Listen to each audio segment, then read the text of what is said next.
Sweet. Let's dive in. Do you want to provide us with some information, Justin? Give some background on this Yeah, because this this one, hot like this potato? one, actually bothers me, and this was probably where I'll go a little bit off script and rant at the fan base a bit, but basically, Last of Us Part One, as Eric mentioned, is getting a full on remake, Hmm. or so Naughty Dog says.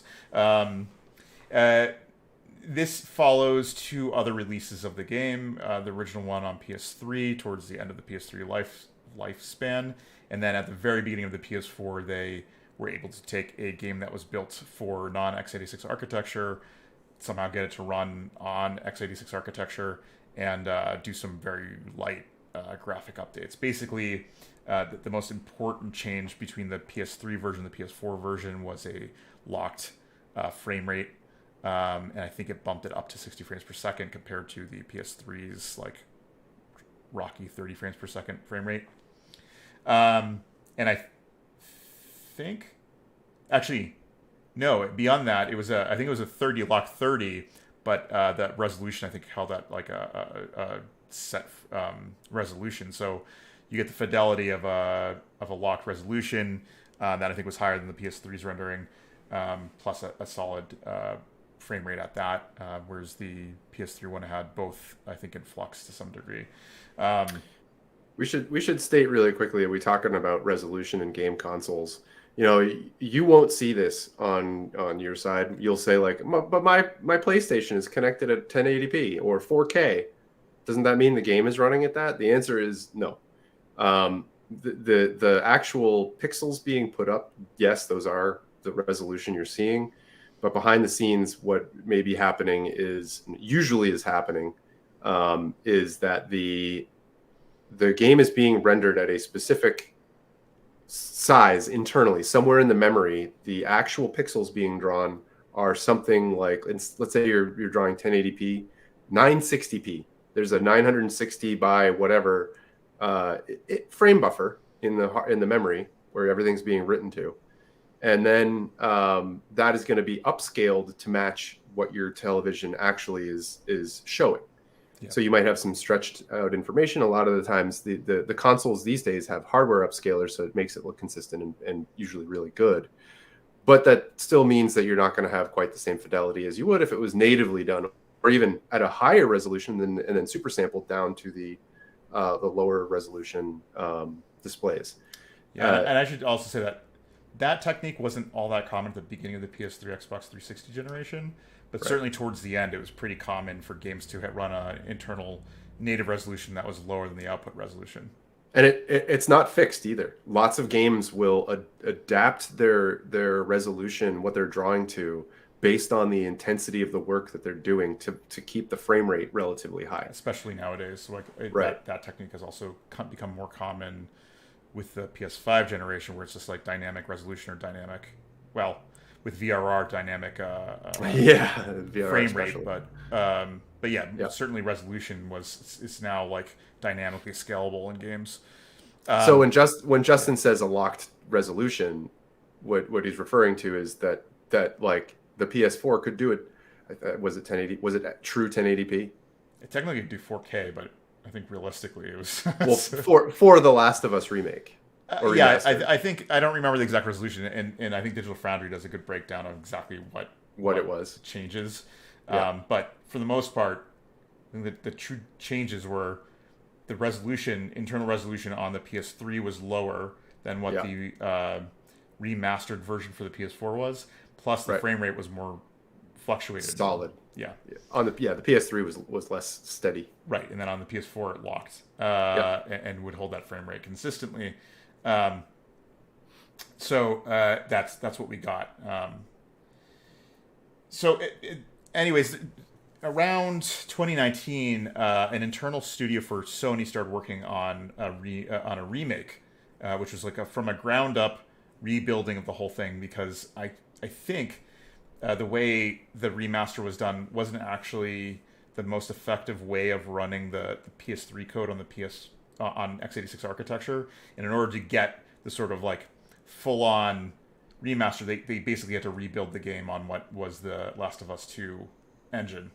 Um, and that started in 2019 with with Sony's internal group called. We did a whole thing on this, didn't we? Yeah, Sony's internal visual arts team, service team, Yeah. and they were working on it for some time, and then rumors in 2021 started kicked up where basically they said, "Hey, this is getting pulled away from us," and Naughty Dog's taking on the remake. I think that's the first time everybody heard about the remake. Fast forward to Summer Games Fest 2022, and a leak of that we would actually get to see what this looks like surfaced, and then like the next day we actually got that. Neil Druckmann came up on stage during the Summer Games Fest and showed off the first footage of The Last of Us, and this kind of kicked up like the first bit of backlash, because I think when he showed off the trailer, people who have not played the game for years are like, I don't see much of a difference. It looks like the same game. And I guess I'll comment on that because later, but Yeah. It's like beer goggles or nostalgia goggles.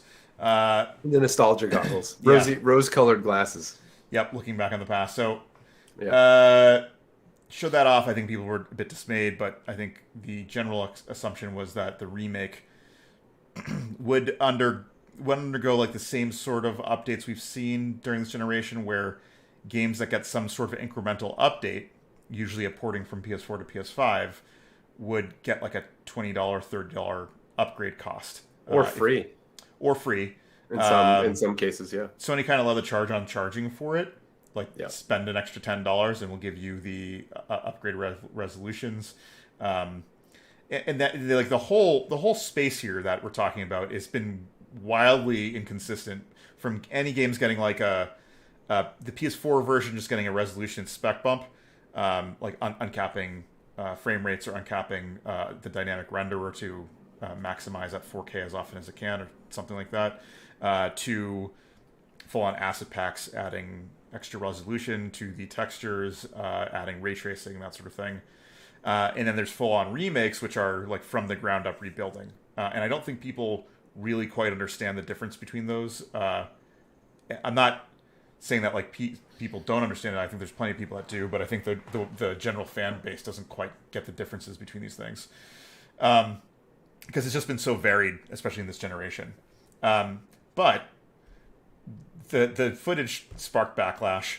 More backlash came out because they finally, when they were ready to start doing the pre-sales on the 3 different editions that they're going to release, which was like a standard, like deluxe edition, and then Firefly edition. The prices were 70, 80, and 100 for each one, which sets it at the price of Sony's like brand new internal games pricing, which is $70 for a brand new game.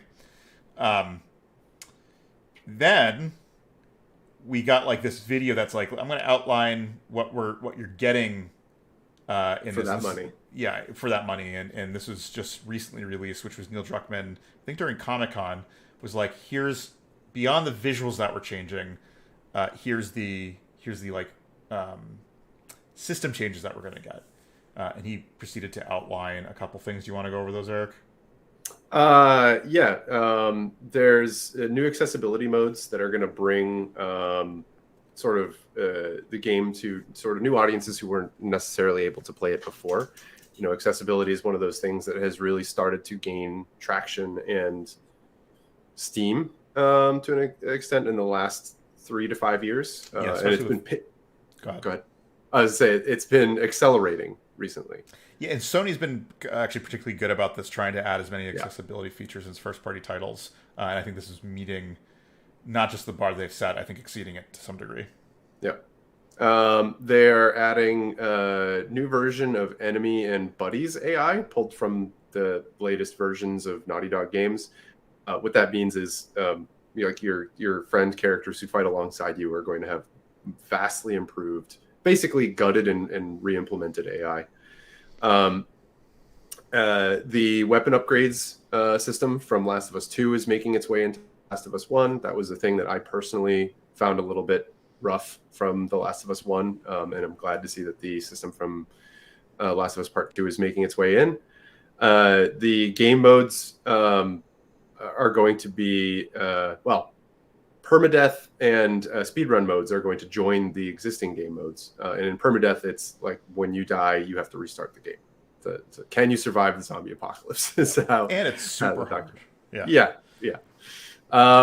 They're going to add features for the haptics engine on the PS5 controller, so that you feel like the L2R2 haptics, the force feedback that you get there, as well as the rumble, are going to be a little bit more leveled up from what was originally done in the PS3, which was, I think, basically just rumble. Yeah. And they're also going to do 3D sound implementation that may actually be an enhancement on what was in The Last of Us Part 2. Yeah.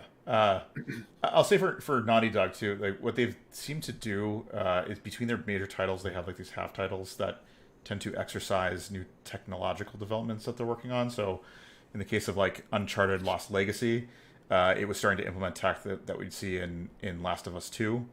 So it's like an upgrade from Uncharted 4, tech that was going to go from Uncharted 4 to Last of Us 2, was advanced upon and seen in Lost Legacy. And I think some of the tech that we're seeing in The Last of Us Part 1 remake, whatever you want to call it, is also probably exercising additional tech as the team gets familiar with the PS5 architecture to develop whatever future games we're likely to see from them.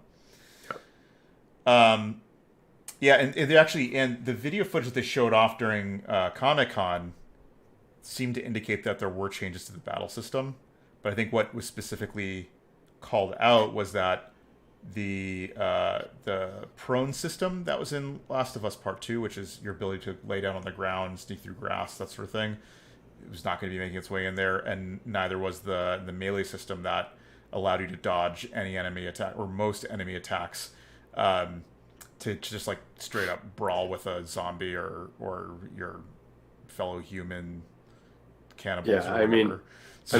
that does make sense. Yeah, the part of the goal here isn't to make The Last of Us Part 1 The Last of Us Part 2, except with a different story, right? Like, yeah, you're by changing the mechanics of the battle system, the combat system, you're dramatically changing the experience of playing the game. And they built the story of The Last of Us Part 1 around the mechanics that the AI and the combat express. And you can do things like adjust the weapon upgrade system, because effectively it just may make more sense for you as a character to feel more like it's in world, but you're still getting the same sort of progression of weapons. It's also that in a fairly isolated system. Like right. Your upgrades change the way your combat is, but it doesn't change how the combat behaves. It's just what you get in combat. Your pistol in the game, no matter when you get it or the route you take through your upgrades through it, it's going to act the same way, right? Like that system can be as it is, and how you interface with that system can change, and it doesn't modify how that weapon affects the world that you're in, how it affects the combat and the expression of play in that space. But changing something like adding an entire brawling mechanic that didn't exist in the first one that's different. That's going to change how it feels to play the game. I think being able to, especially the prone and the dodge system specifically, that would change the way you design levels. Yeah. Right. In Last of Us 2, these mechanics allowed the game to be much more open. You had like the levels where basically you were on like a city, like 3 blocks of a city street, while you have guys streaming in. This stuff doesn't happen in The Last of Us Part 1, because it was designed for a more cumbersome and slower battle system that really stressed stealth more than anything else, and then brawling when you absolutely needed to.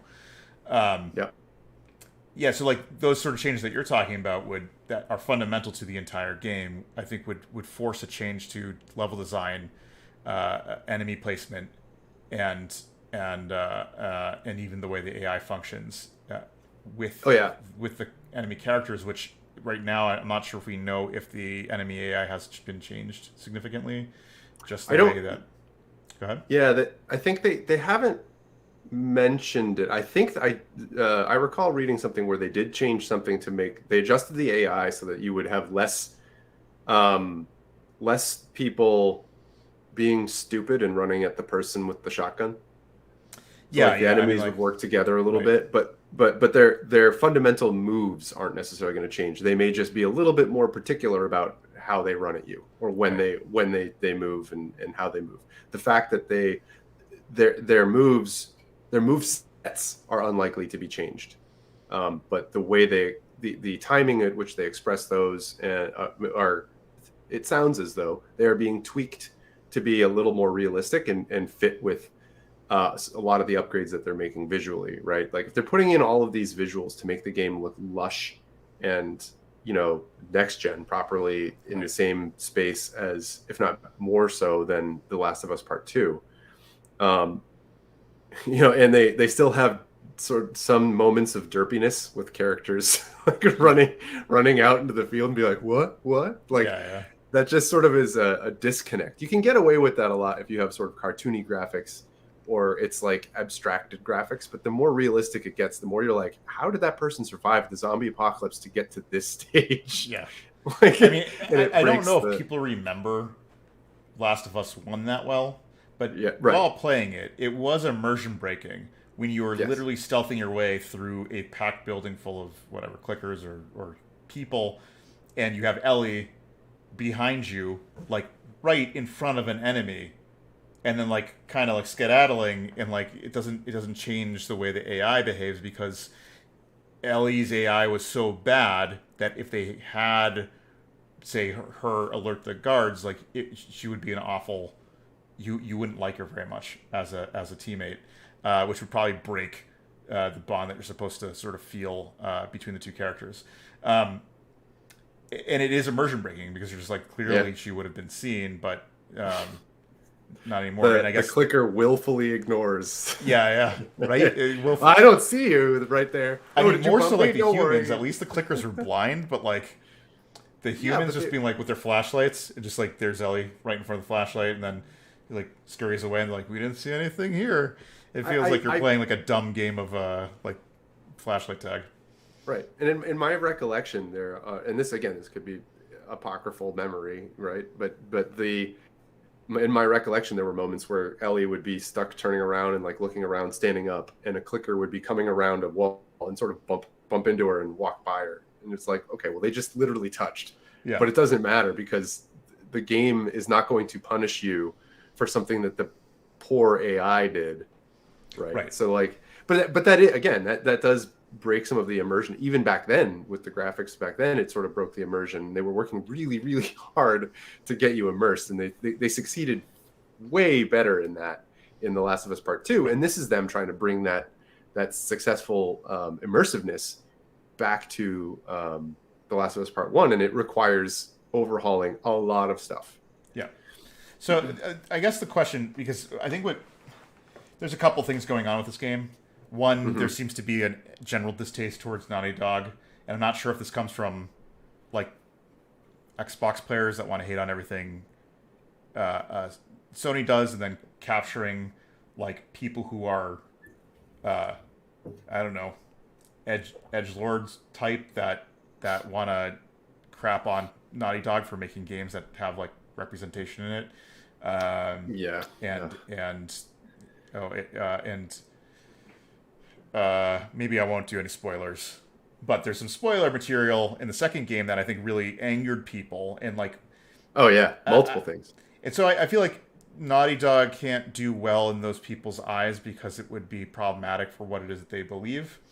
Um, there's legitimate criticism to be had of any game studio, uh, but like the criticisms I see don't make any sense. They feel like they're just people justifying their feelings Yeah, it's more so than disingenuous. like here's a legitimate criticism about where this game fails. Like things like pacing, for instance, were a real issue in The Last of Us 2, but were not like representation issues. Were not anything that were game breaking, and it just makes people angry, and they had to justify their negative feelings towards representation in the game. Now, I think the question now is like, does this does this the $70 price tag that Sony gives it for a remaster, which would suggest that there has been an awful lot of work gone into the game to merit a $70 price tag. Does this game fit that bill, or do you think Sony's like trying to pull the wool over people's eyes? This is a really, really complex question. Pricing video games is extremely difficult, because typically there's like one or two prices that you are price slots that you can sort of get into for any console, right? Historically, so like back in the N64 days, it was usually $60 for an N64 game, whereas it was $40 for a PlayStation 1 title at that stage. And it would go down from there on sale, or older titles that were re-released, or as they would go and become longer. That's what happened, and like that's held true through the PS3 and the PS4 and the PS5. We now have $70 titles as sort of the default for big new AAA releases, pretty much across the board, third party and first party. And this is where things get really weird, because you'll have first party or third party titles where they're big ass studios, excuse the French, huge studios, and multiple studios that go into to come together and put together a huge title, and they charge $70, the same as another game that probably cost a fraction of that globally produced massive game that cost literally hundreds of millions of dollars to make. Right. And instead of looking at it and saying, we expect to sell this many, and so therefore divide our costs to make the game by that number, and that gives us a rough estimate of like what we need to sell at in order to make our money back that went into this.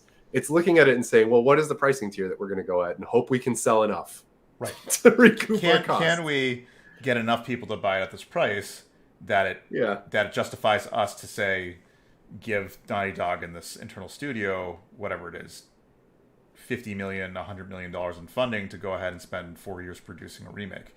Right. And that's just it, is that people don't, I mean, this has been in the works since 2019 or before. It's been a very long time. They've been working on re-implementing the engine and updated tech and backporting stuff and constantly updating things. Redoing all the facial animation and everything from movies, like the initial video capture of the cinematics. Like the amount of work that's gone into this and the number of years of development that have gone into it sort of warrant that. Now you can look at it, the other way to look at this and say, well, yeah, but they didn't have to do all of the original prototyping of the game systems and identifying what worked and what didn't, and go through the trial and error of finally building a game that's that's fun, and with Naughty Dog especially, tells the story that they want to tell, right, in the way they want to tell it. And it's an extra complication that a lot of games don't really focus as much on, or studios don't really focus as much on, and Naughty Dog specializes in. So that's sort of a space where it's another factor into what goes into the price here. And yeah, I think that's where people are focusing and saying like, well, they didn't do the standard development sprint, so it shouldn't cost that much money. And we're like, yeah, but like it took two studios 4+ years to develop this title and make it work. Yeah, and I feel like remakes are a different set of challenges. Yes. Like, whereas in this, again, like there's a whole thing of like, an Assassin's Creed game may not have the same amount of work another $70 title would be, but it doesn't mean like, oh, I'll price it at $75 opposed to 70. It's just like, no, it's a brand new title that cost a lot of money and we expect to sell this much, and for us to be able to break even and then profit off of it, we have to keep it at this price for X amount of a days, or like half a year, and try to sell through its initial lot. These are problems that they have to figure out, and basically Sony at some point did the math and said, it's a full game. Well, not just as a full game, but like we probably don't expect this to sell as much as that's the other thing. Yeah, as like a brand new Naughty Dog title, because it's already been released twice, and people who've already played it may not want to play it again. We expect only the diehard fans to maybe pick up this game again, and then or those who played Last of Us Part 2 and not yet won. People who are new to PlayStation or whatever it is. Yeah. So they probably expect diminished sales on it, and those diminished sales at $70 go, like, we can justify, forking out 50-75 million dollars to do a remake that also will nicely align with a release of an HBO show around the same time. Yeah. Yeah, like these True. are Good the point. real business decisions that they're making here. Yeah. And I don't know, again, I don't have the insight to this, but this is something that they most certainly are thinking about when they decide to price these things. Yeah. I guess for me, it's like, does it merit the $70 price tag outside of like whether or not a $70 price tag is reasonable? It's like, does it merit it? Like, are there other things that we can compare it to that we go, well, we were happy to pay $70 for this, I mean, yeah, absolutely. The game, I mean, from what they've shown, first of all, the game looks amazing. Right. The story we know from past versions, like it's well known for how good its story is. So I think overall, looking at it for its inherent value is definitely worth $70. Right. And I would say that value is somewhat diminished if you've already played through the game and you didn't really feel like, I want to play this again. I have to play this again. But if you're interested in seeing what they've done, here's sort of my take on it. The $70 price tag is going to be absolutely in line with what people who played the first one and have never played part 2 and have never played part 1 should be willing to pay. The game is massively updated over the older version that all the rest of us got to play. It's going to be a brand new experience for you. It's going to have all of the new bells and whistles, and it will be worth the $70 for sure. For those of us who have already played it and are like, I remembered enough and it made me very happy and I got all the right moments out of The Last of Us Part 2, sure, I'd be interested in. Yeah, exactly. and then at the end of the game, you're like, well, I would be willing to go back and play that again. I'd love to see what they did and how good it looks now. Like, that's sort of where I'm at, and I'm okay waiting until it falls in price, because it will inevitably fall in price the way that all of the games do. Basically every game will find its way into the used bin or the bargain bin or a sale or something, eventually. And eventually it'll probably make its way if this is your type, and Sony's premium premium tier PlayStation Network, and just play it there, right? Like after a year or two. But that at that point, that's a price decision for up to you. And if you don't think it's worth it, then just vote with your dollars. Just don't buy it. Right. Right. Like, my main comparison here is looking at like Dark Souls, which was another game that was built from the ground up, or not, like rebuilt from the ground up. Yeah, rebuilt from the ground up. Oh yes, I guess in like the terms of like, yeah, games have to be ripped full on from one engine to another. Like, they will take as much as they can get. That is like the hard data they will use for, like, say, the layouts or whatever else for like the levels that they can reskin, whatever else. But I don't see how this is going to be. This was any different than a game like Dark Souls, which was priced at $70.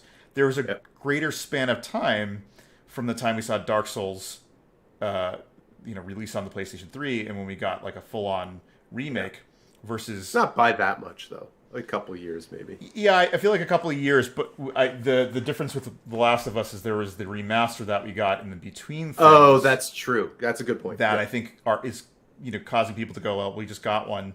It's like 7 years ago. Yeah, I mean, we got one. But like, I think people forget how much time has gone by. Yeah, I mean, I think it's people who really enjoyed The Last of Us and were old enough to enjoy The Last of Us. You feel like the time span wasn't that great, but indeed it was. A lot of technology development has happened between those things, and the cost to produce this full remaster is not out of line with what they've done for Dark Souls, and probably took a similar amount of time. Remake. Excuse me, the remake. And we are, in fact, getting a full remake that I think warrants the sort of, let's see how $70 goes. And as you said, like, vote with your dollar if you're not happy, or you bought 2 versions of it already and you don't want to buy it again. But I think, like, Naughty Dog isn't to blame here. Maybe you could get mad at Sony for wanting to charge $70, but I don't even think the $70 is wildly out of line with what it costs to produce and try to make like break even on a game professional development. treatment. Just professional treatment, but plus like games are expensive. They are not guaranteed to make their money back. And when a Nope. game costs like $50 million, like yeah, that's more of a surefire way of getting your money back.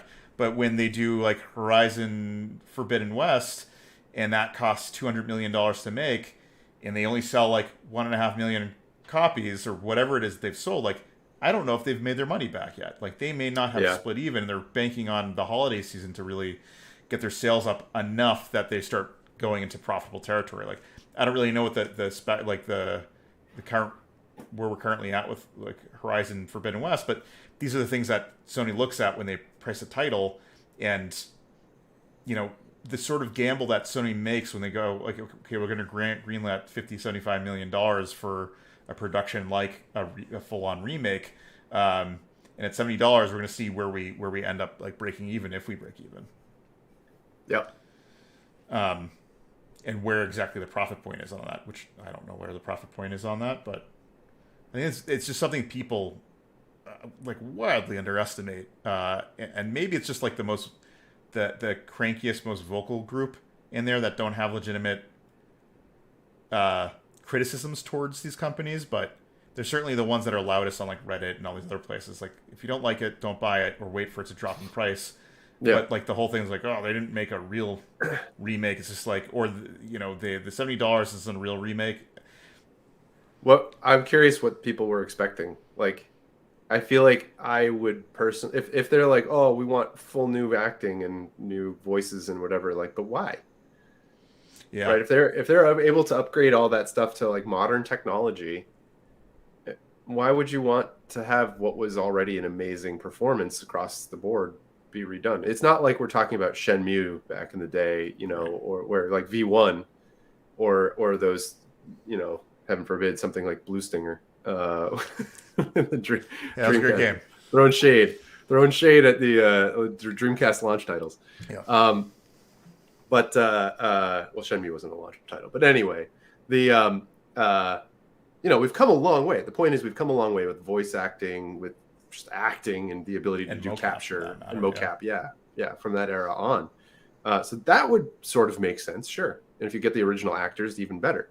But you don't need that for The Last of Us Part 1. I would actually feel somewhat betrayed, like it was a different game than I feel like this is a line that they had to toe as well, right? Which actually brings up a good point, which is like, I feel like you would have had just the same amount of flack from them going, we're going to fundamentally change a game that was already award winning to bring it up to standards and no longer make the game that at that Ellie's point, Angelina Jolie is taking on the role of Ellie. You're like, what?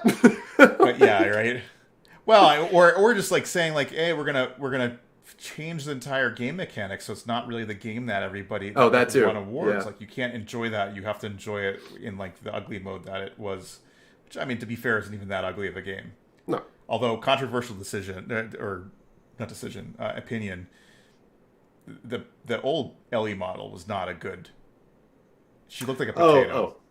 Right. Well, and I don't know. There's some people that really like the character models in it, but there's some real jankiness in Ellie's character model in her head that made her look weirdly like a Cabbage Patch Kid. Like they couldn't quite understand how to make her look like an adult an adult mocap that had to be grafted onto a teenager. So we got like a weird. Wasn't she preteen throughout all that? Yeah, at least the beginning. Like 13 years old through that game. Yeah, 11, 12, 13. Yeah. And that character model, like, especially now, if you look back at it, you're like, yeah, that's rough. That's like a mini human. It's the cherub problem. It's like the Renaissance cherub problem. Like when they drew, like, here's a child that looks like an adult in a tiny body, and people are like, oh, that's not good. That's creepy. Yeah, and I feel like there's a little bit of that going on with Ellie's old models, and so getting the updated one that they made for the, Last of Us 2, and probably upgrading it from there. Huge improvement, because I think if you actually look at that and you were to render that same model today with modern hardware, you'd be like, whew, that's rough. It's a rough model. Anyways, I don't there's probably not much more to go over this. I think I just want to make it clear the thing that annoyed me the most is just people just like, nah, Naughty Dog didn't work hard enough to make the $70 price tag, and I do not think that's accurate. Yeah, yeah, no, it's. I think there's a lot of work and cost involved in making games that most people just don't realize. It's all hidden behind the scenes. All you get is like a box or the sales page on a digital store, and you're like, cool, $70 seems like a lot. You're like, yeah. Is it though? I always like to do the price per hour. Like if a game is going to take 20 hours of my time and I paid $70 for it, is that more or less than I would pay for a movie theater ticket? Right. And in the case of video games, it's always significantly less than you pay for a movie theater ticket. And you never think twice about spending, $15 to go sit in a theater for 2 hours. But you suddenly have or you're like wavering when you're like, oh, I don't know about spending $70 for 20 hours of my time. Or more. Yeah, or more. So, yeah, anyways. Yeah. I think we're done with this. Moving on. PSVR2. PSVR2. Yeah, we got some surprise news from Sony. Do you want to go over that, or do you want me to cover the highlights? I can dive into it a bit. So Sony released a blog entry about this. It sounds as though, actually, Sony's released a few blog entries recently. Yes, they have the weirdest way of releasing PSVR2 news. Yeah, it literally. My assumption as to what's actually happening here is because so it's PSVR2 and actually Sony just today. Had a blog entry about a beta version of the PS5 firmware. Yeah, a new firmware. The firmware update. And they talk about, here's all the new features we're trying out with our beta users. A lot of them are really cool. Yeah. We're not going to cover them here. They're sort of detailed, and it's not the point of this talk. Yeah. But the reason that I bring it up is because this seems to me that their upcoming stuff that they would prefer to keep under wraps until the actual announcement, and they can do a big release. But in the case of the PS5 update, that's going to hit public anyway because they have beta users who are going to say like, oh my God, there's this new feature that's really cool. Okay, now that's just out.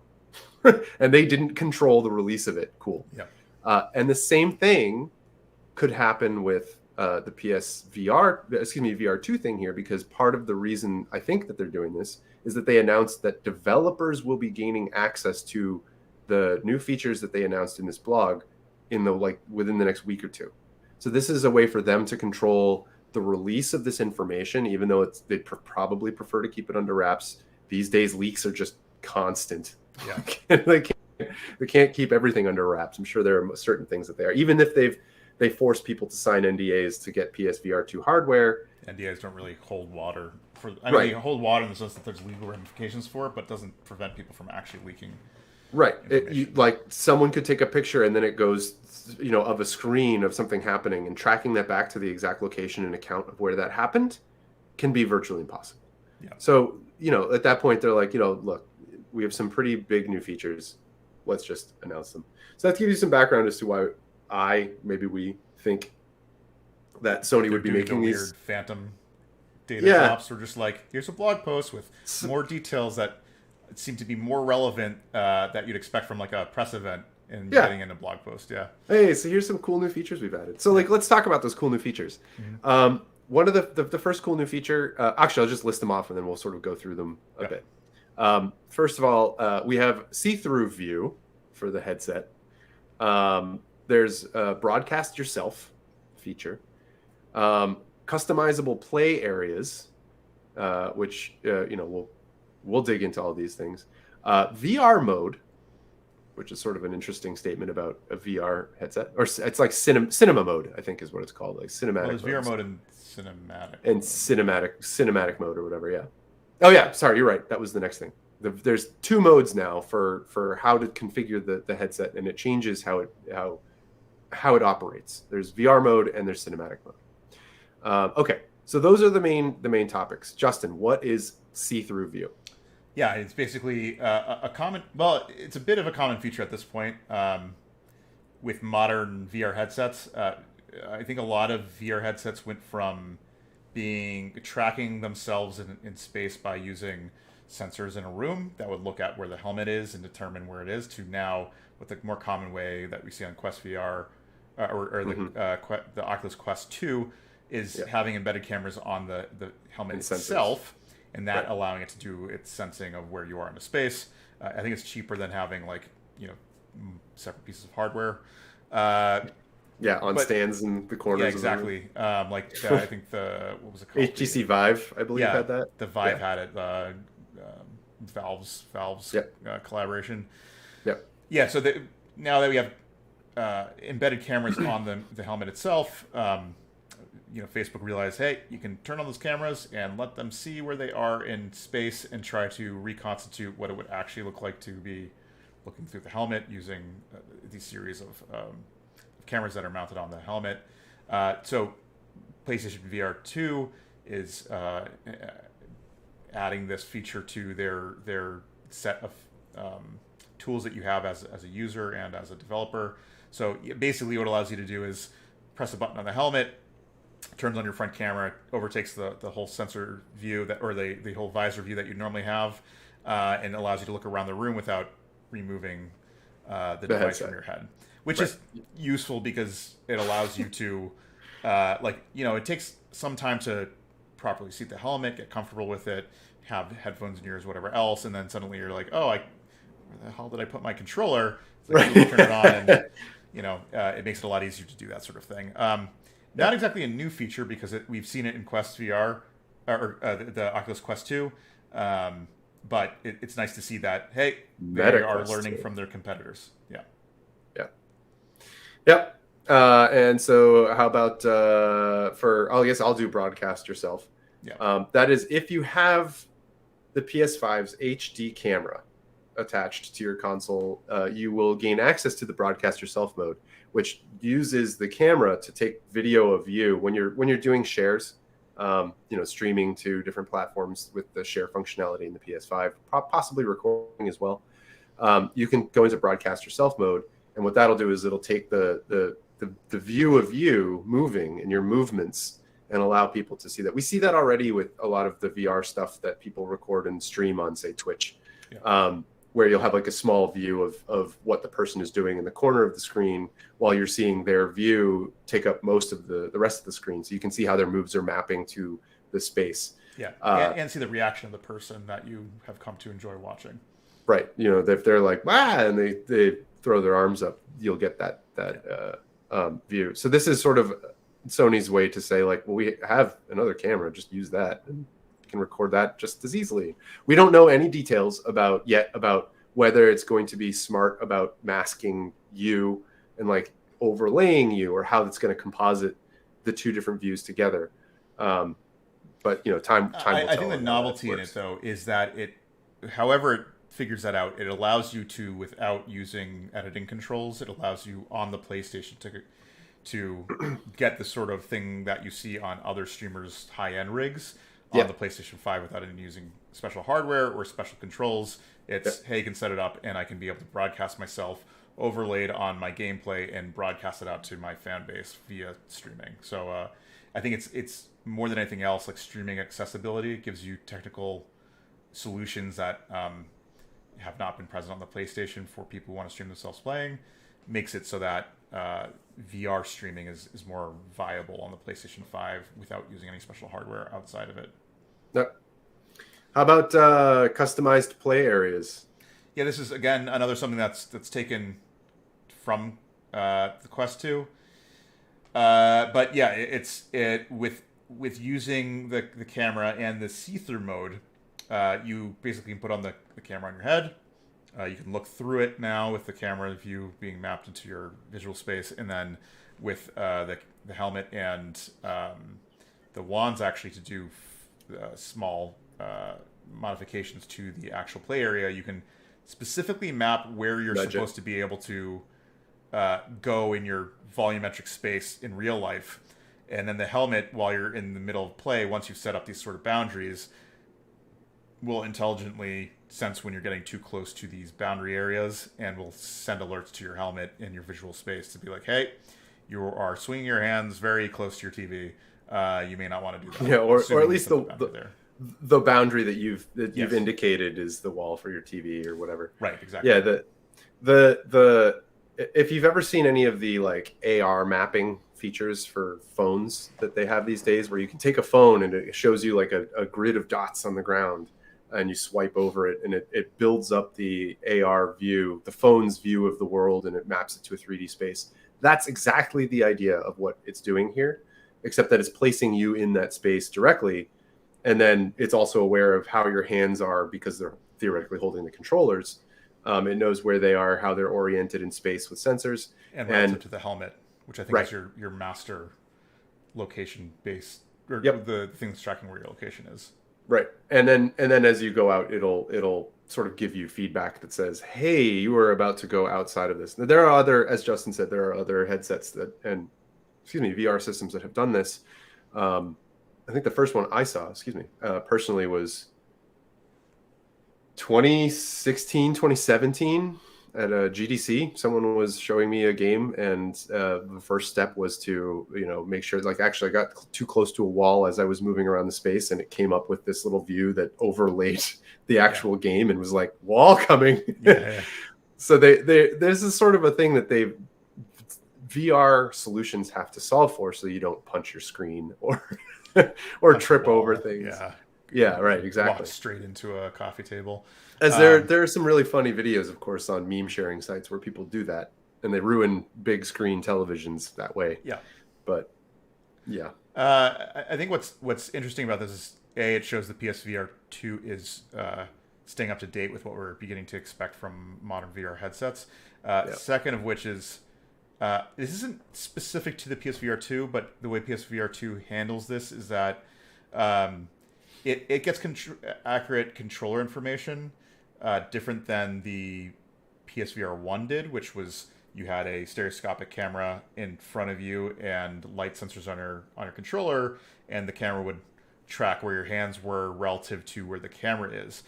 With the PSVR2, we know that the like loops that go around your hand send visual information back to the camera that's on the helmet, and the camera on the helmet has one that points this way and points this way and can actually look at where your hands are. So what you're getting is between the things that you're interacting with plus the helmet knows where it sits in volumetric space, and the controllers know, or the helmet knows where the controllers are relative to itself. And this is a slightly different setup than we've seen in other VR headsets. I think the Quest does not. The helmet doesn't know where the controllers are. The controllers just have. It's not that they don't know where the controllers are. It tracks to some degree, but it tracks differently, and I think it's more reliant on 6-axis. Like motion sensing, gyroscopes, and accelerometers, plus one set of visual data that tells you distance from your head. I think the PlayStation Infrared. VR 2's is a bit more advanced in this capacity, but probably not out of line with more expensive headsets. Yeah, we'll see more detail. Sony did not dig into exactly how all the tech works on this. A lot of this is sort of piecing things together from previous releases where they've shown the hardware, and we're sort of saying, okay, well, they're able to do this with these pieces of information. They're able to identify these locations. But regardless, it's good to see that they have solutions coming for it. If you go to their blog, you can see a little video. I think it's theoretically some of the UI that they have working right now. My guess is like what you see as a developer. Right. Vision. Yeah. And it could be previs, it could be things they're working out, but it sort of gives you a hint at the flavor of what they're going for. And you can see like the internal UI that they're using currently, but VR2 could be a year out from now, and a lot of that stuff will change. Could change. So the next thing, the last major feature that they announced was different modes for to put the headset into the headset itself. The first mode, VR mode, is the mode that you would use to play games and actually experience the 360 view and be able to turn around and enjoy this interactive space. That is going to have a resolution of 4,000 by 2040, 2,000 horizontal pixels per eye. Combine that, it makes 4,000. And 2040 vertical pixels in these teeny weeny little screens for your eyeballs. Running, of course, HDR. at either 90 or 120 hertz. That is probably relative to what the game is pushing, and Well, it's not. It's actually, this is not just this isn't game resolution, because the game resolution, I think. Well, I was talking about the refresh rate. Oh yeah. 90 or 120. You're right though. Like the game could be upscaled to. But the VR mode that they list here is actually for watching visual content that is non-game. So was it? I thought it was for interactive. Well, so the specs that they have, the 4,000 by 2040 stuff that they already released about what the potential games could maximum display at. So all this stuff is consistent with that. But they're saying if you're watching VR content, this is what you can support with the VR video that you're capturing and then playing back in the headset. Well, it says they said specifically that it says players can enjoy VR game content in a 360 view in a virtual environment. Yeah, that's VR mode, which was already released. Right. So they're saying I guess now they're saying that they've given that a name and it's VR mode. All right. So neat. So cinematic mode, however, is a little different. That one is basically how you can view non-VR content in the headset as if it was like a virtual screen. Which is actually I will do a little subjective pontificating here and say that it is actually a very nice experience. They're going the experience they're going for is a 1080p. They're going to make sure that the display comes out at 1080p, and it's 2460 or 120 hertz. So that's valuable because 24 hertz is the natural refresh rate of American cinema generally. And certain DVDs actually support 24. Actually, a Blu-ray. Yeah. And then 120 is nice because you can get the higher refresh rate, and it feels more comfortable for some people. But you still can have perfect interpolation of 24 because 120 is evenly divisible by 24. Yeah. So that's one of the reasons that 120 you see a lot in refresh rates for TVs and screens. So the really nice thing, my pontificating about this and my personal subjective opinion coming out here is going to be that, like, even with I think it was the Quest 1, or even predating the Quest 1, it might have been the Oculus Development Kit 2 or whatever. I was given a demo. You and I were at, I believe, Unity's offices in Austin at one point, and we got to play some demos. And at one point, one of the demos that they showed was you literally went into a movie theater in the space and watched a trailer for the Lord of the Rings. They just had a trailer video that you were in a 3-dimensional movie theater a simulation of a movie theater, and it was presented in such a way that it felt like a massive screen, and you were watching it, and it looked fantastic. The quality somehow was like great, even though you'd objectively think, like, looking at other content in the world, be like, that's low res. For whatever reason, the video didn't feel super low res. It looked great, and it felt huge. It felt like you were in a big, a massive movie theater. And I think at that point, the resolution of those things was 960p, something like that. Like the resolution for those early headsets was really small. So when they say 1080p, you're like, well, that's just barely full HD. We're used to like 4K now, like, and 1440p. Why are we dealing with 1080p? That's going to be crappy. Well, I'm actually looking forward to giving this a shot because that's already a huge step up from the experience I had before. And I expect that it's going to be impressive. I will also say that a lot of older digital theaters can only display at 1080p. Like, yes, that's so true. You will go into a movie theater, and not all theaters like that. newer theaters have new projectors that can display at 4K, 8K. Yeah, exactly. But there are still plenty of theaters that will only project at 1080p on a wide screen. But it relies on the fact that you are standing 40 feet back from the screen that prevents you from seeing horrible pixelation of the video. In practice functions the same way. You're showing 1080p video on a screen that's capable of doing 4K, shrunk down, and simulated in such a way that it feels like you're looking at like a 60-inch TV, or like a theater screen Right. that's sitting 40 feet away from you, or whatever, a 60-inch screen that's sitting, I don't know, 10 feet away from you. But the pixelation isn't particularly bad. Also with OLED, the sort of response rates you get from these things, I think should make for a pretty pleasant viewing experience. Just not at the highest resolution that you get if you're natively displaying on a 4K TV. Yeah, that was the thing that surprised me though. I didn't feel like it needed that much more to feel like it was sort of natural. That was a big surprise for me when I went into the theater. I was like, oh, a theater. I get it. Okay, we'll watch this quick thing. I'd probably leave really quickly. And I remember sitting there watching it and being like, wow, that is shockingly good. Like that was, as impressive as the rest of the demo was of the cool things they were experimenting with in 3D and in virtual 3 space. That was the most, like, the biggest thing I took away from it was oh man, I can see myself preferring videos. Who's going to need a huge 80-inch television when you put on a headset and suddenly you're in a movie theater at home? Yeah. And people wonder why people keep going, the metaverse is going to replace everything. You're like, when convincing enough, right, you'll no longer need your cell phone in your hand until you're away from your VR headset.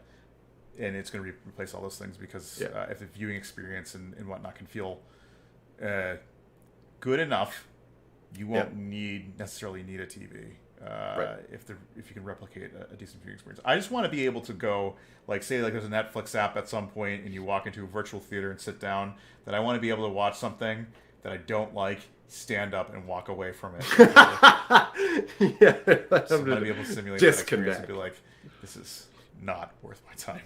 Yeah. And anything about these specs that are surprising, or these all sort of fall in line with what you'd expect from modern day VR sets? I think for me the thing that's surprising about it is the external front facing cameras, I guess, are high enough refresh rate and resolution that it won't make people sick to use them as that external system, right? Like, you need, if you've got such high resolution, like effectively monitors in here, you're going to need a camera that's capable of feeding it the right amount of information. And if you're not ever showing the content of that to the user, you can optimize it for certain wavelengths or lower the resolution but increase the refresh rate from the chip sensor and optimize for that. But if you're trying to do all of that and make sure that it's at a high enough refresh rate that someone doesn't turn their head and get sick because it's not responsive in a way that feels natural, and doesn't provide you with enough visual information to understand, make out what's actually being displayed, or what you're looking at, then it could be a problem. But apparently those cameras are high enough quality that it will suffice for that purpose. Well, I think the real trick is not necessarily the refresh rate. I think you can get away with 60 frames per second or even 30 frames per second getting a visual feed. You cannot have significant delay from when you are, like, there can't be like a 150 millisecond delay from the video feed coming in into what you're seeing, because then you'll feel the disconnect. It has to be like a 5 millisecond lag between sensor taking in something and then displaying it. And then on top of that, no ghosting or anything like that, where you have pixels holding onto visual information longer than they need to. But the refresh rate does also have to be extremely high. Because your ability to refresh an image at a certain point in time, there's like fundamental delays between what a 60 refresh and the 70 refresh, or like 60 and 120 or whatever. Right. One of the things they found with the early models of the Oculus and other VR systems was that if you went below 70 hertz was like the bare minimum for many people. 95 hertz, most people were okay. But there's a very large percentage of the population where if you go below 90 hertz, they start to feel nauseous. And that's not sustainable if you're trying to make this like anyone in the population can use it. So that's why you'll see the VR mode has 90 hertz minimum, 120 hertz max. Yeah. And then what's interesting is that the cinematic mode, the 24 hertz and the 60 hertz, that, given the fact that they're talking about, they don't mention the 360 view anymore, my guess is that that's just going to be you putting on these goggles, and it's TV screen goggles. So as you move your head, the view isn't going to change. You're still going to be looking at the Yeah, it screen. might, like, it's going to be like I've seen We'll it see. implemented more than one way, but my Yeah. guess is that the way these things might work is that the internal refresh rate is at a specific set, but the video that you can display in cinematic mode, It would adheres be to one of these 24. things, even though the set itself is refreshing at a different rate. The video playback inside of this virtual environment can only max at like 2460, 120. And I don't think they make a very good distinction about those two things, but I'm guessing that's the case. Yeah, well, what's weird about that is that you would think if it can do all of that, it would also support 30 hertz, which is how American TV generally is, Yeah, I think works. it's just like modern movies, Blu-ray, whatever else, digital content rarely is at, well, not rarely at 30 hertz. I think it's recorded at 30 hertz, but it's displayed at higher resolution because Exactly, the monitor right. naturally does. And same thing with Whatever. like Blu-ray. It's like I think you're getting actual refresh rates that are faster than that, but for the most part, the content's only updating at 30 frames a second, even though the content's playing back at 60. So what are people going to do about the Hobbit 48? It was I thought Hobbit was at 60, but No, I it's don't know. 48. 48. I'm pretty sure it was 48. I don't remember. I know it was an increased resolution, but Yeah, all I 48 can remember FPS. is how weird that movie looked. Yep. It was double 24. It was double the Yeah, normal it's cinematic like, speed. Yeah. It means you can't watch it. Not at that. Or I mean, Yeah. No, it technically doesn't divide evenly into 120. yeah, it wouldn't work in any of those. So my guess is you'd have to watch it at 24 frames a second. I'm happier that way. Yeah, I watched the 48 as well and was like, what is going on? Although, well, this is an aside, but I was watching Thor: Love and Thunder Yeah. at the movie theater, and I was realizing like how much you see lagging visual trails on stuff. So like when you see stuff move quickly, I was like, I wonder why that is. Something with the digital content is just like not working well with the projection system that they have. But it's like very obvious that in fast moving motion, There was some issue. you're seeing very choppy movement across it. Like it's almost like the replay speed and the refresh rate of the actual recording are off and are not gelling correctly. Yep. A total side thing, and it gets into like video tech stuff.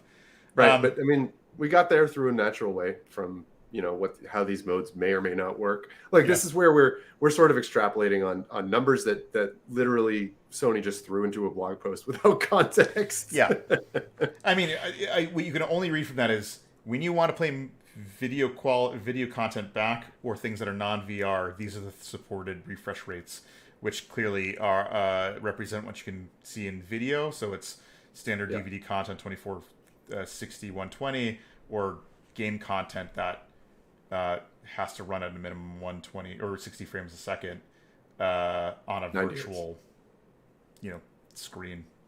Yeah. I guess that works because I guess like anything that runs at it does make a point, which is if it can only display 2D content at 60 frames per second, most games then on the release on the PS5, if you were to play them in VR, have to be able to be displayed at 60 frames a second. Which?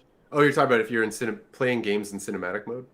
Yeah, because it's like going like I'm going to play my PS5 game that's not a VR game. I want to play it, so it has to support a 60 frames per second mode if you want to be able to play it through your VR helmet. Yeah, unless it does some weird situation with like frame holds or whatever. Because it's not. Yeah, these headsets are not VRR compatible. That's sort of what that says, right? We can't flexibly reprint to the screen. No, they haven't mentioned that. No, they haven't. It'll be interesting. Actually, what was very interesting about this blog post, though, which we didn't mention, is they do make a lot of mention of like we will be releasing more information soon. Yeah, which seems to indicate that Sony is planning a big E3 type press event. Which it shouldn't be a surprise to anybody. Like they've done this every single year. Just last year, when E3 kind of was shut down, they opted to do it. I think in September last year, So it would not be surprising that we get a September big PlayStation extravaganza, which goes, here's our 3-year outlook, here's Oculus PSVR2, and here's a lot of content you can look forward to. Maybe we'll get to see Spider-Man 2 in actual gameplay, stuff like that. So I think what they suggest is a very near future, probably in September, we're likely to get a big Sony press event that's going to be like an hour long, full of new content, including a PSVR2 announcement release date. I will be devil's advocate here and say, alternatively, I don't necessarily believe this, but alternatively, they could just do another developer beta update and announce some more features as they become available. Yeah. They're like, we continue to trickle out information.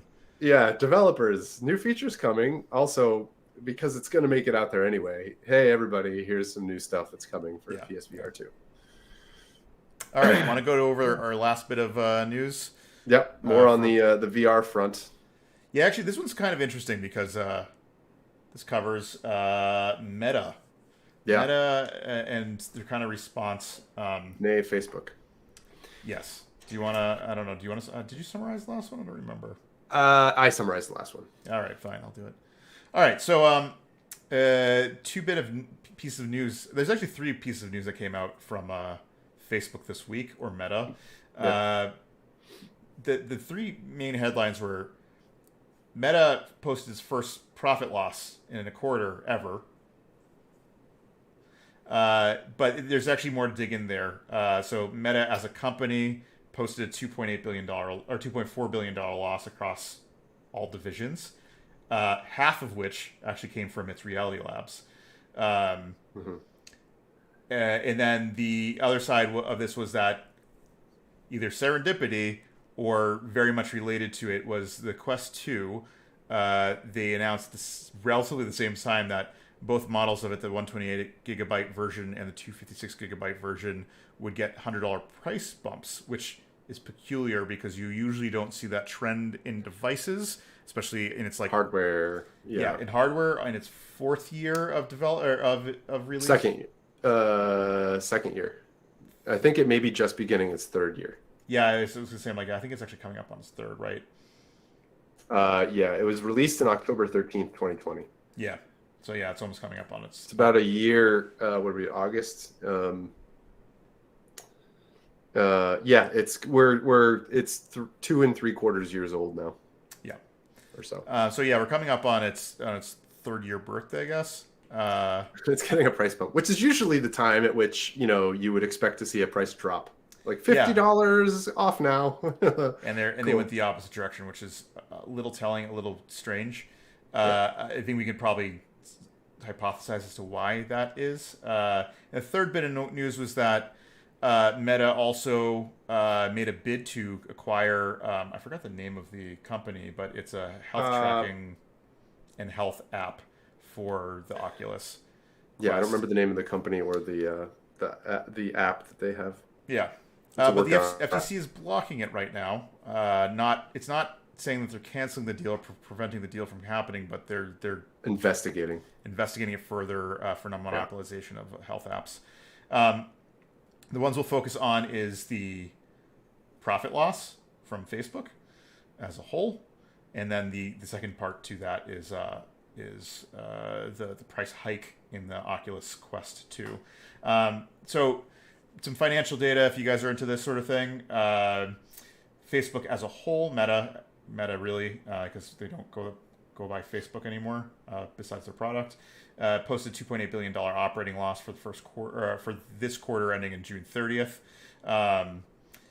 It's in half due to Meta, the Reality Labs group that handles Oculus and their acquisitions. Actually, Reality Labs was responsible for the $2.8 billion.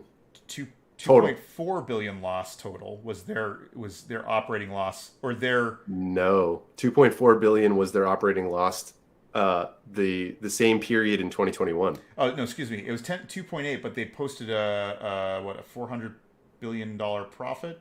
Nope, they posted a $452 million revenue from game sales, from software sales, I think.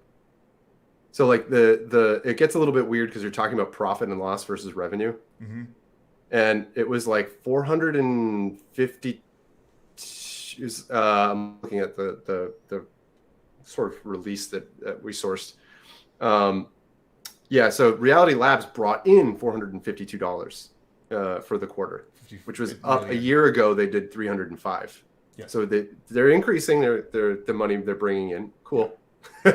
But last year they had an overall loss of $2.4 billion for the same quarter of 2021. For the 2022 quarter that we're talking about, which has just ended on June 30th, they lost 2.8 billion. So they lost $400 million more than the previous year.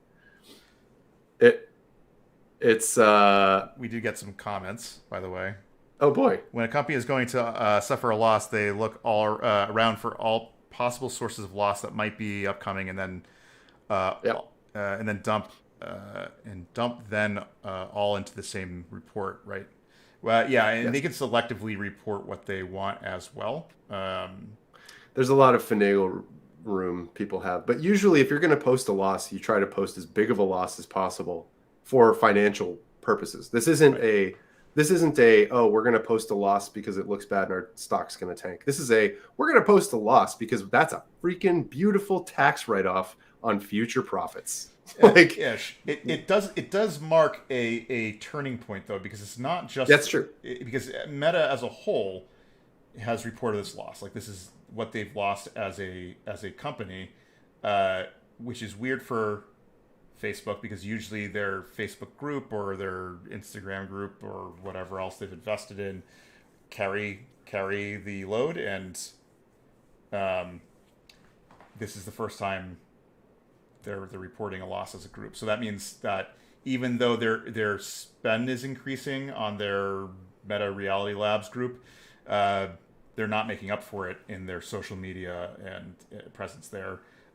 Zuckerberg's kind of point on this whole thing was like, hey, you have to spend money to make money, especially when it comes to some future metaverse version that's probably 5 to 10 years out before it starts churning through tons and tons of money. Yep. And I don't think their investors care that much about the sort of loss given their revenues in general. Yeah. The one thing that came out about this that is get their investors probably not happy is that their money from ads, which is by far their main revenue generator, was flat. Yes. It did not go up the normal way that you expect the infinite machine to continue to rise. Yeah, it's showing their infinite machine is not actually infinite, and there is a cap to the success of social media as a money printing machine. Right, and given at least with their current state, they've had. I think one of the things they showed was that the Facebook itself, the numbers went down a little bit, which is that's actually been reported a couple times for now. A couple couple quarters. But this time, the growth of, say, Instagram and other properties was not enough to offset and continue the growth, the overall Meta umbrella company's growth in terms of overall revenue. And so there's a lot you can jump into when it comes to the success of outbound marketing or inbound marketing. Yeah. Wait, now I just confused myself which one it is. Basically, throwing ads out there that sort of is casting a large net, but the success of it is not that repeatable. And the way it's been functioning was early on, you could dump in not sizable amounts of money and keep it going and keep casting out and getting lots and lots of people in. But as it's gotten more competitive, you have to spend a lot more money to cast this net, and a lot of companies don't see the returns they need to, which has made the sort of marketing that Facebook does not the go-to method of marketing, especially for these products that are like purely consumer, say like Casper mattress, for instance, which just went out of business. I don't know how long ago, but it relied specifically on this sort of marketing type, and as the prices got higher and higher, it would not sustain the model. So you see basically entire industries that relied on this sort of marketing dying and leaving. And it does not bode well for the long-term prospects of Facebook's current method of making its bulk of money. Yeah, yeah. There are signs there, like the Reality Labs was a $2.8 billion loss for a quarter is for most companies like possibly company ending. Yeah. In scale, 2.8 billion loss. Yeah, in a quarter. And that's right in one quarter. Exactly. Like that's multiply that by 4, you're at $10 billion loss for a year, right? Plus, which is like what other company can sustain that? Well, if you're bringing in over 100 billion in advertising. I mean, Oculus, the Reality Labs group alone pulled in 400 million. So it's Yeah. it's like you look revenue, at it, you're like, they do big business one way or another. Right. So, and apparently on this call, this earnings statement or whatever, the call that it's the financial report that the CEO of Meta, Mark Zuckerberg, had to provide. Yeah, it's a shareholder meeting. Sure, thank you. That's the term I was looking for. The shareholder meeting was opened with a statement about Reality Labs. Mark Zuckerberg was basically came right out and said, "Look, the numbers are not going to look good for our VR segment, and we are aware of that. But please understand that we see the future value in this market to be immense, right. And the cost here is small relative to protect his pet project." That's right. Yeah. And he fully believes it. He's been committed to this for over 10 years now. Right. When he bought, what was it, like 2012 when they bought Oculus? Something like that. Yeah. So like they did that specifically with the understanding that social was going to become virtual at some point. And that's this whole metaverse concept.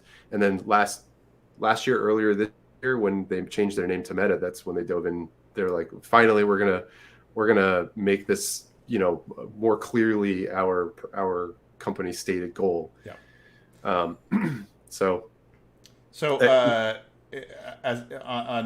After reporting that to their investors, shortly thereafter, they said, "Hey, guess what? Our Oculus Quest 2 systems, I guess the best way to say it, VR headsets, which were originally priced at $299, $399 for the 128 and 256 gigabyte, and anybody can tell you that that much RAM or that much storage is not worth $100, but they were bumping it by $100 on each side. So now the going price is $399, $499 for each model, respectively. The prices go up in August, so give people a heads up. Prices for accessories and refurbished models are also increasing. It's odd though, because the cost of hardware typically goes down over time, because the cost to manufacture the components goes down over time. As tech increases and they don't change the tech inside of it, it's like, whatever they're using LCDs inside the eyepieces likely go down. Now that may not be true in today's supply issue that we're seeing as a result of COVID, so they may not be actually being able to open up their margin. I don't know if they were ever making money on these. Did they take a loss on the sale of every Oculus prior to this, and then they just took a bigger loss, and a way of padding this is by going, okay, we have to actually increase our prices so we stop losing $2.8 billion a quarter. That was not disclosed or made clear, but this is the sort of things that may have prompted them to go, we're going to raise it by $100. There's another factor as well that's been a thing, which is that inflation has gone up pretty dramatically this year, and was already going up a normal amount in the years since its release. The year and a half. So now that we have this increased, stuff is just costs more now because the value of the dollar's fallen, and on top of the chip shortage, assuming that this was affected by that in some way. So shipping and whatnot, like shipping whatever you're manufacturing in China to get it here or to your prominent markets is also going to cost more. Yep, all of this stuff is a thing, and then there's the possibility that the attach rate of software for these devices is not what. This is an extrapolation. This is a guess, but that the attach rate of the amount of games or applications bought by the average user of the headset is not meeting the expectation of what they had set that they expected users would be doing for each average headset purchase. That can offset the thing. If you think people are going to buy on average 5 pieces of software a year at $30, and your take on that is $10 a title, you take 30%, roughly, just to keep the numbers easy. Then you can say like, well, we can take an initial hit of $100 per one of these headsets because we'll make it back in 2 years on the sales, and everything after that is just profit for us. And that'll go into feedback into our R&D and whatever with our systems, maintaining servers, all that other stuff. If they're not seeing those numbers that they guessed, then the actual amount of loss that they had anticipated is going to be dramatically more. Yeah. It'll just build over time and add to their essentially deficit from this. And that could be more of what we're seeing, which is like, wow, people are not buying as many pieces of software as we had anticipated. We're not making the money back in sales that we expected to, as being effectively an app store provider here. So crap. Like now we have to up the prices. And their advertising model doesn't necessarily work the same way on Oculus as it does on Facebook. Like you can't throw ads in front of people and expect the same sort of engagement rates. Especially since they are now reducing the need. They're removing the need for people to use their Facebook accounts in order to use the Quest 2. That had been a requirement for a while. And after enough user and developer pushback, in air quotes, they have adjusted it now where you can use just your own third-party email address, I think, or you get you sign up and you get an email address at meta.com or something like that, or realitylabs.com. There's some way that they're doing it. Yeah, where you sign up for an account. You can get a non-Facebook account to sign up, but I think you still require to create an account that is on whatever they call it, Oculus, Meta, whatever. Yeah, you need an account on their platform. They've just basically figured out how to keep the same data without using a Facebook account. With the exception that they do give you the option of not connecting whatever information they're tracking there directly to your Facebook account, where all your other information is tracked. They still have all the information. They just don't necessarily have it in one bucket. Yeah. Doesn't mean they're not connecting the two buckets together going. We'd have to read the fine print. Yeah. That's fair. We'd have to read the fine print. They do allow you to optionally connect the accounts. And in that case, they're absolutely going to be they're going, oh, you can have one sign-in for all these things, but we're I think the main problem was I don't want all my Facebook information that you've managed to collect on me for the past 15 years, informing what I'm going to see my VR headset. But I think they're still able to do that, is my guess. But you just don't need to hook your Facebook account directly to it. I don't think they are, because you don't necessarily have all the same information or the correct. No, I think that's what this allows. Like if you don't have a Facebook account with that information, you don't need to create a Facebook account to get that same sort of information. But I think if you have a Facebook account and you go, nah, I want a Meta account, that they're not able to figure out how to link those data points together.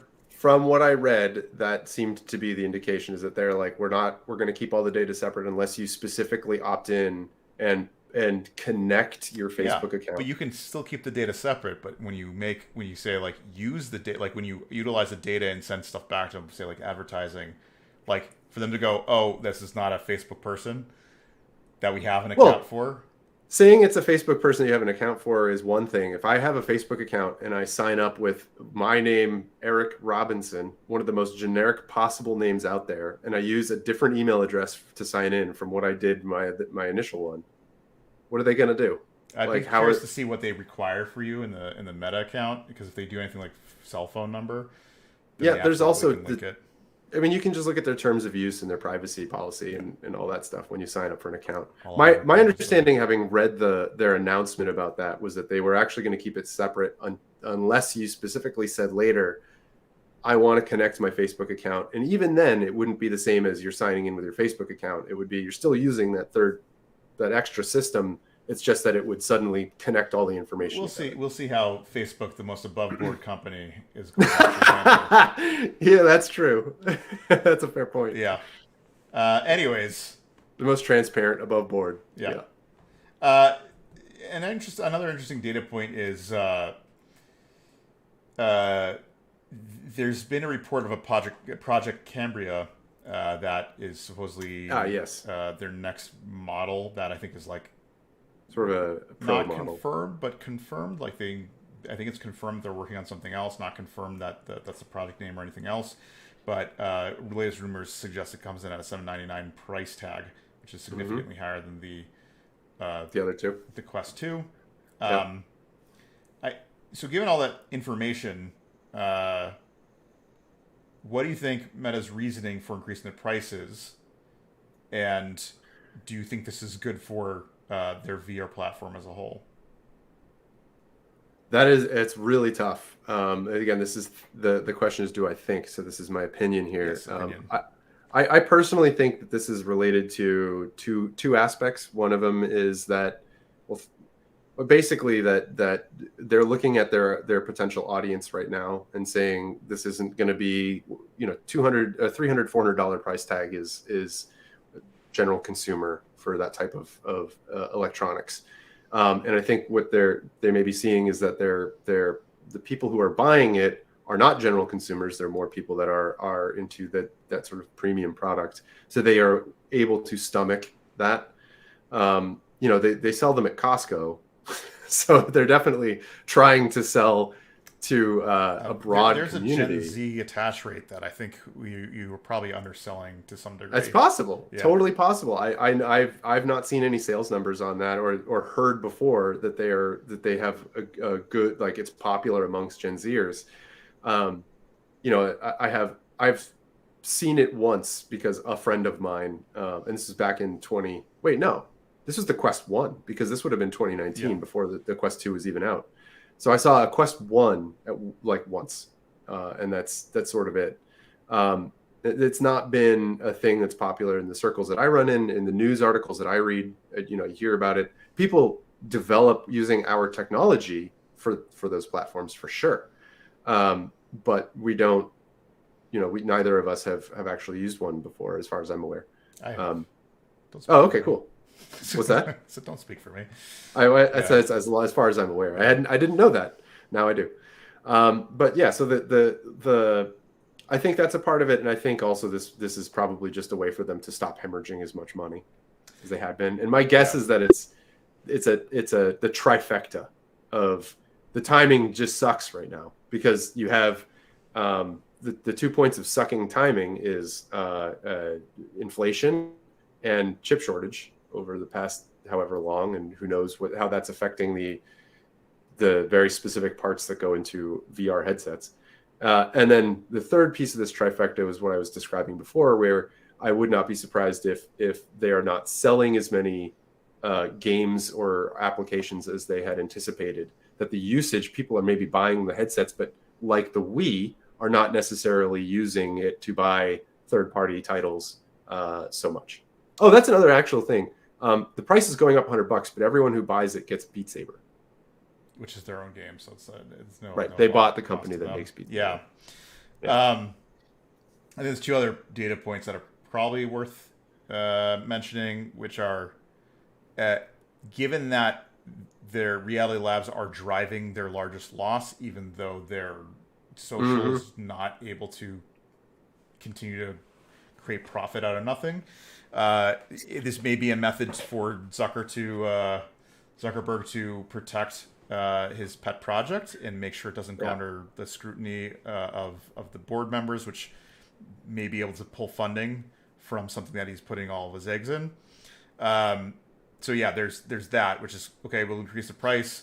It won't lose as much money, and the short-term loss on this thing on the headsets allows me to continue to pursue the metaverse as a long-term goal.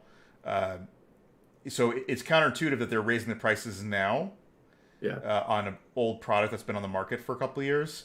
But this might protect the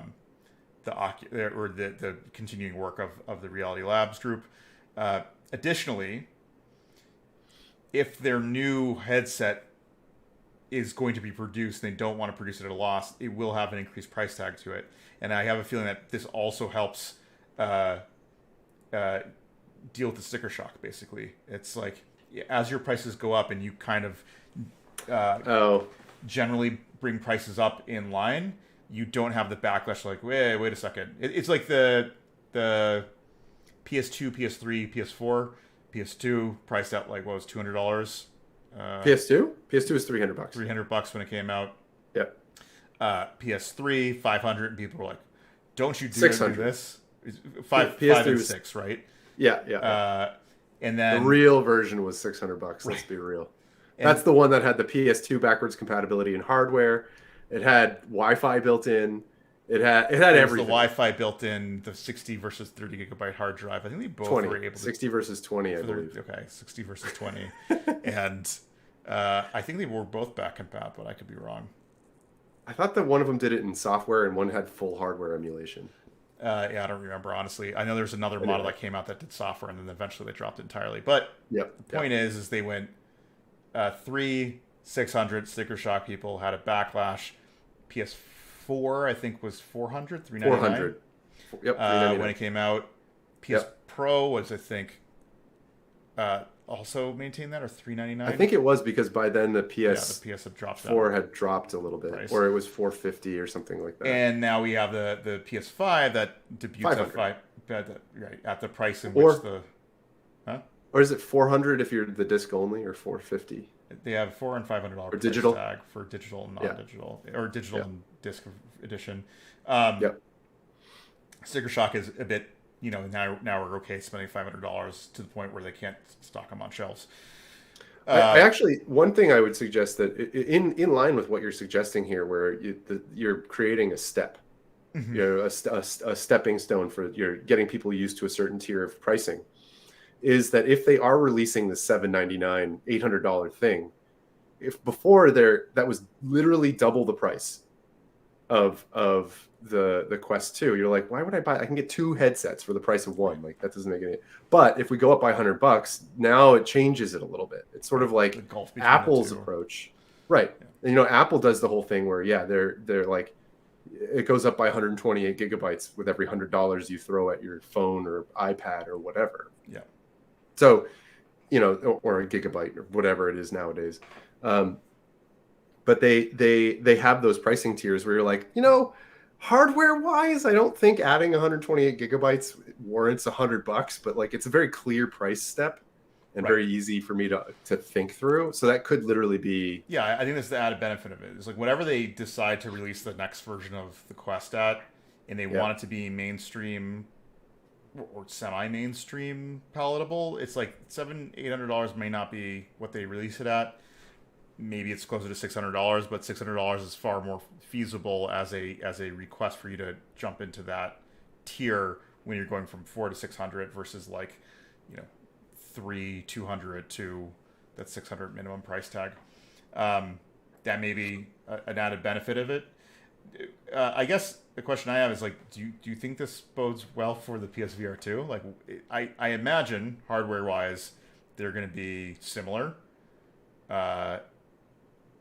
Because like the PSVR2 is a step up above where the Quest is now, and probably where their next version is. Do you think the PSVR2 is going to suffer from sticker shock?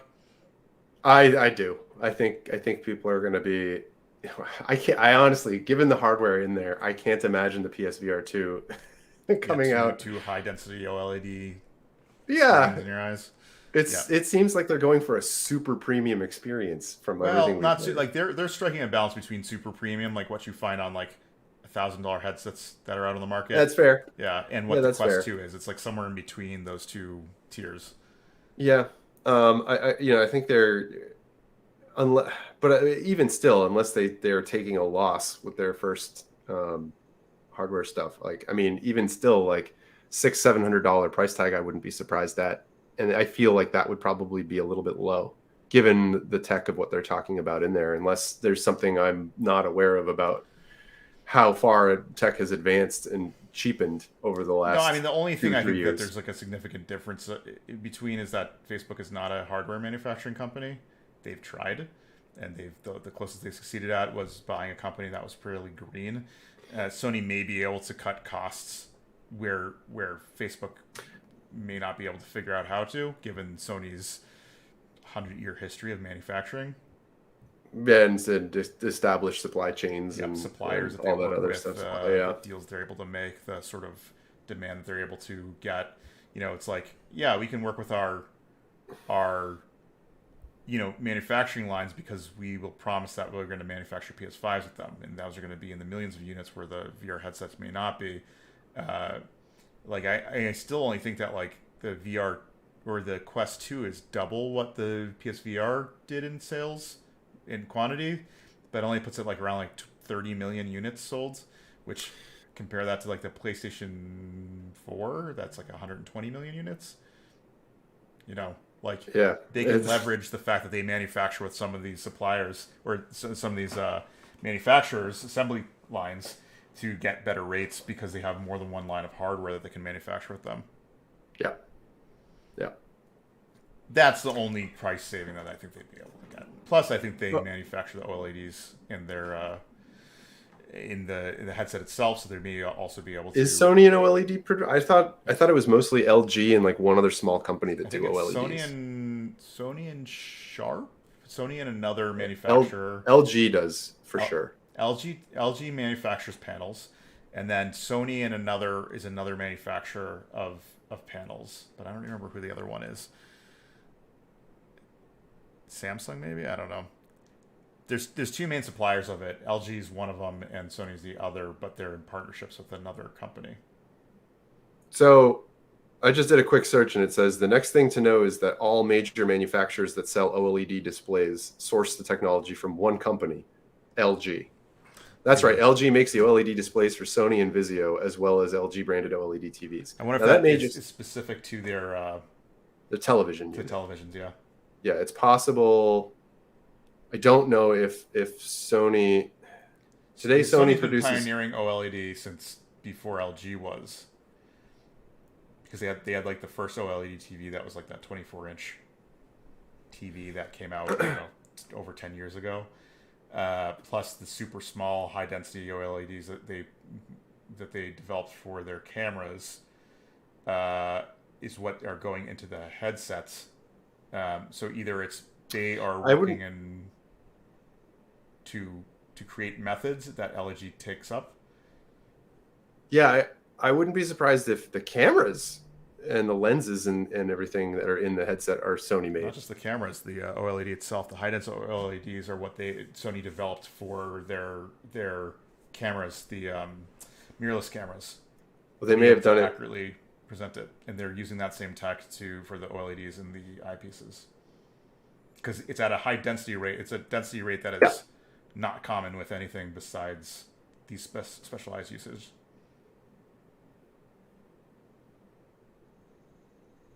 I'm just reading But something really I mean, they quickly. may be working with LG to manufacture them, but it's definitely designed and the fabrication method was designed by Sony. Yeah, it's hard to say because these types of when they do PR announcements out of this, like they won't necessarily say Sony is teaming up with like did the design, but the actual manufacturer is happening through some so and so with at the unit at the fabrication plant that is actually capable of doing OLED display stuff. There is an article I'm seeing right now on Android Authority that from 2013 was talking about Sony high density OLED displays, but Yeah, I mean they've been innovating in it, so I like it's unclear. They may have some weird symbiotic relationships that Sony can benefit from that others don't. yeah, Sony's been pioneering OLED tech for a while now, and I'm sure that tech has made it into LED panels for a while now. So yeah, it's tough to say. including their subpixel matrices that they use to get better color and Representation. Yeah, like I said, there's a bunch of innovation Sony's pioneered, LG in manufacturing. So I don't know what their weird symbiotic relationship is. Yeah, I mean, we see this in other industries too. With like Apple back in the day was always using Samsung to develop their or to fabricate their CPUs, their custom Yeah, CPUs, back before TSMC. And even though Samsung was their biggest competitor, like in the phone space at least, it was yeah. like what, what wait, they're using Samsung? Like, yeah, actually, it was I think also the memory for the phones or something with Samsung chips for the RAM. Yeah, I mean, Um, there's a lot of weird cross pollination between these companies, yeah, I mean they just have like you have the main innovators and types of panel displays, which is like Sony yeah and LG innovating in OLED, and then Samsung innovating in LED, yeah, or and you excuse have me, LCD LED. right, and you do have situations where these companies will like sort of cross pollinate. They'll work together for a thing, or one will handle Like Toshiba and manufacturing, the other will Sony do when they were doing design. the cell chip and whatnot. Yeah, Yep, and a lot of that stuff is like yes, they still compete on these things, but they'll have behind the scenes they'll do deals where they're like the designs for this will be handed to your manufacturing plant yeah, and the teams that work the manufacturing plant, but they do not leave that. The people that are in your design team don't get to see them because that's yeah. industry secret. So it gets really, really sort of funky when you have massive corporations like this that handle design and manufacturing and whatever. I think the point is that So Sony probably can work certain deals to lower the costs in places that Facebook probably yeah, can't. yeah, That may help them keep a lower price for more tech than Facebook can get away with without having to subsidize the cost, but it's yeah, probably not significant enough where it's going to merit like hundreds of dollars, right. maybe like $100 at best. Well, that's sort of what we're. Oh yeah, for the PSVR2 head like pricing. Yeah, versus like a similarly equipped Facebook Next or Meta Next Quest 3 headset or whatever you want to call it. Yep. Who knows? I mean, it would be very interesting to see if Sony can keep the price, like where Sony prices the PSVR 2. I'm guessing 600 or up, but you know, I'd put it in line with the PlayStation. I'd say like 500. 500, Yep, 500, 500. a We'll see. $1,000 bundle, 999 for PS5 with the PSVR 2. Yeah, if we get that this year, but we'll see. Yeah, Anyways, I think that's the end of our show.